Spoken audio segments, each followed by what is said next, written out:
বাচ্চারা ঠোঁট কী করে আঁকবে, একটা যোগ চিহ্ন দেবে, যোগ চিহ্নটার ওপরে একটু ভি করবে আর মাঝখানেরটাতে একটু ভি করে দেবে, তারপরে ওপরেরটার সাথে দুটো লাইন জুড়ে দেবে একদম কোনাকুনিগুলো, তাহলেই একদম সুন্দর একটা ঠোঁট হয়ে যাবে। আর স্মাইলের জন্য একটু ছোট্ট মতন দু সাইডে একটু গোল গোল করে একটু ওপর দিকে তোলার চেষ্টা করবে, তাহলেই স্মাইলি ফেস চলে আসবে, মানে ঠোঁটটা একটু মনে হবে যেন হাসছে।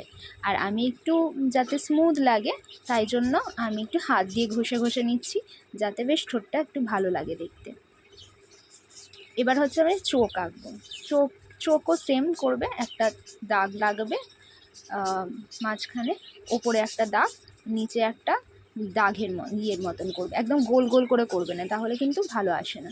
এরকম একটু বক্স বক্স করে টাইপের করবে, তাহলে ওটাকে পরে জুড়ে নিয়ে একটু ডিম্বাকৃতি করলে অনেকটা সুন্দর একটা চোখ হয়ে যাবে। এগুলো কিন্তু বাচ্চাদের জন্য বলছি, ঠিক আছে, বাচ্চারা যাতে ইজিলি চোখ, ঠোঁট, নাক এগুলো করতে পারে। তো আমি সেটাই চেষ্টা করছি যাতে বাচ্চাগুলো একটু বুঝতে পারে। ছোট ছোট বাচ্চারা এরকমভাবে দেখলে তাদের সুবিধা হবে করতে। মাঝখানে একটা গোল করে নিলাম চোখে যেরকম থাকে।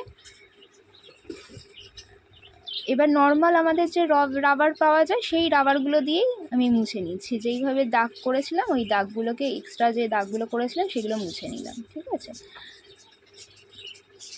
এবার আমার যেহেতু এই পেজটা না খুব একটা ভালো না, তাই জন্য খুব পাতলা পেজ, তাই জন্য অতটা ভালো লাগবে মানে আসছে না। এবার তোমরা যেই বাচ্চারা যেই এগুলো প্র্যাকটিসের জন্য এই ছোটো ছোটো এরকম পাতলা পাতলা পেজগুলো ইউজ করতে পারো, ঠিক আছে।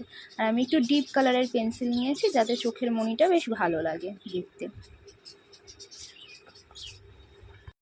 এরপরে নাকটা হচ্ছে একটা ত্রিভুজ আকৃতি নিয়েছিলাম, নাক মাঝখান থেকে দাগ করে দিয়েছি দুপাশে দুটো, আর তারপরে এরকম গোল গোল নাকের সেম এরকমভাবে করেছি, ঠিক আছে।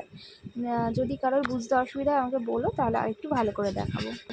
তোমরা এরকম মাঝখানে মানে তিনটে ত্রিভুজ করে গোল গোল করে তিনটে নাকের মতন করে নিতে পারো, গোল গোল তিনটে করবে, সেগুলোকে ফিল আপ করলে সুন্দরই হয়ে যাবে। এবার আমি একটু না এটাকে ডিটেল করার জন্য একটু ব্লেন্ডারের ইউজ করেছি,